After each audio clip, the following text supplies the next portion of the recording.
A primeira máquina com interesse industrial foi criada, lá na Inglaterra, por Thomas Savery.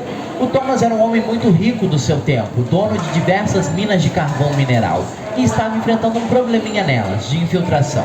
Então, para contornar o problema, ele desenvolveu esse maquinário aqui, ao qual nós vamos utilizar a pressão do vapor para criar um vácuo no fundo das minas. A água então vai ocupar o vácuo e ser expulsa, quase como se fosse um canudinho. Só que tinha um problema. Toda essa pressão acumulada nos canos, ela não tinha por onde sair. E essas minas então poderiam explodir a qualquer momento.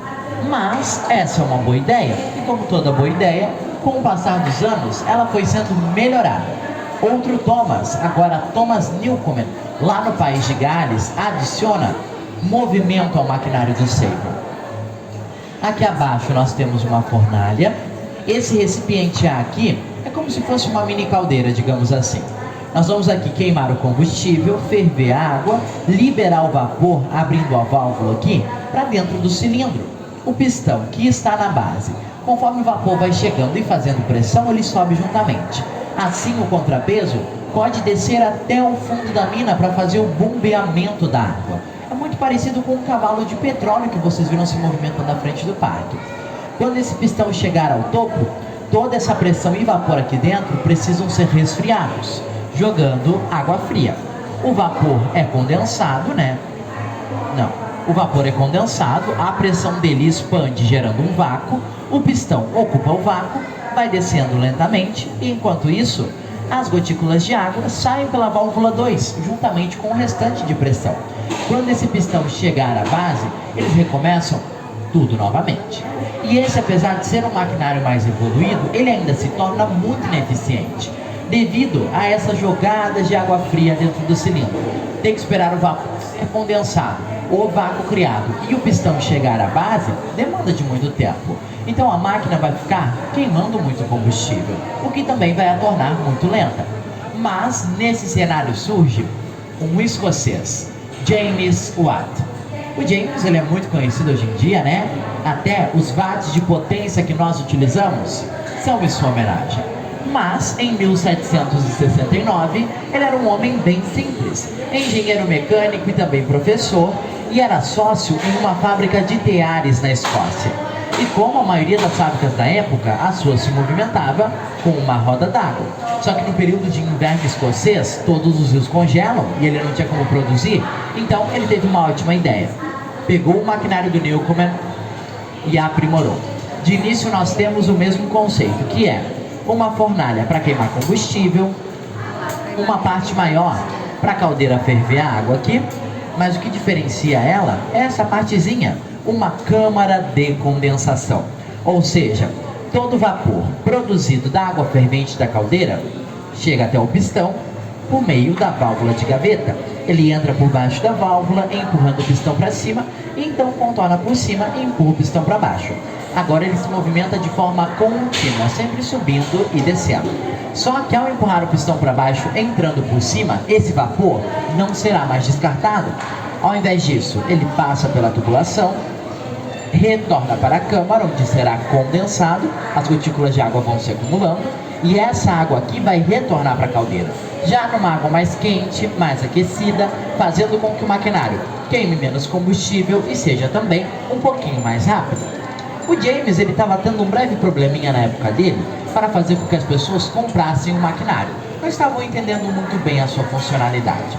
Então, para explicar melhor para o pessoal, ele começou a compará-la com os cavalos, que era a força que eles mais conheciam, dizendo que a máquina realizaria o mesmo trabalho que 35 cavalos estavam fazendo.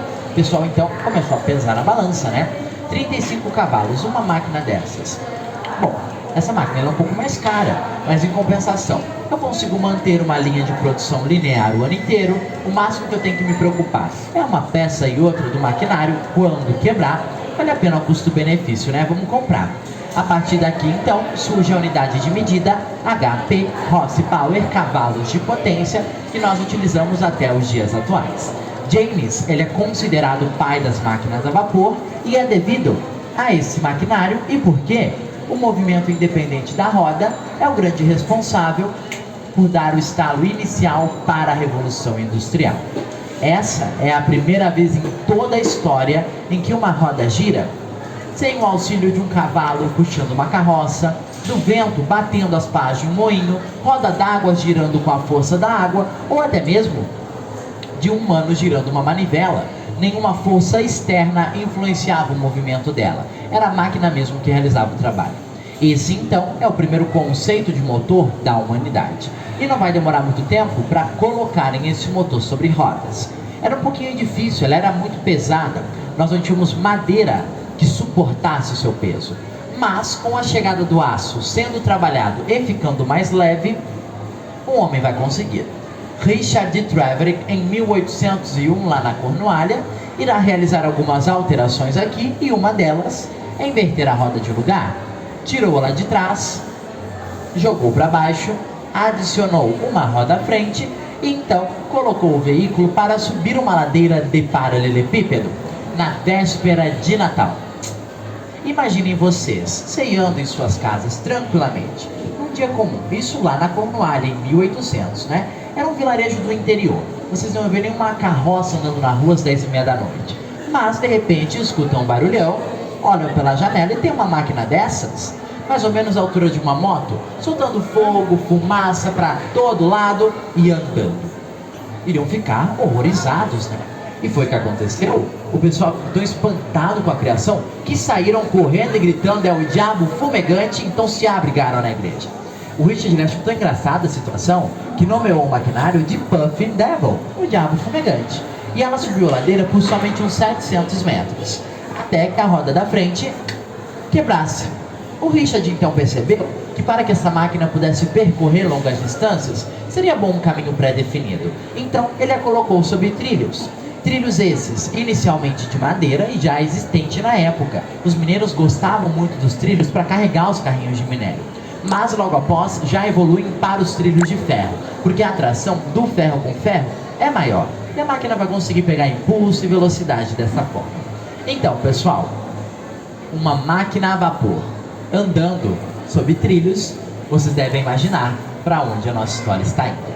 150 anos depois disso, máquinas a vapor dominavam o mundo inteiro, carregando pessoas, levando cargas, movimentando siderúrgicas, serrarias no mundo inteiro.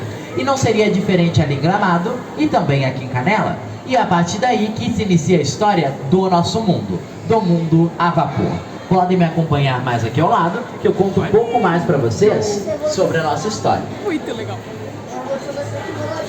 É isso aí.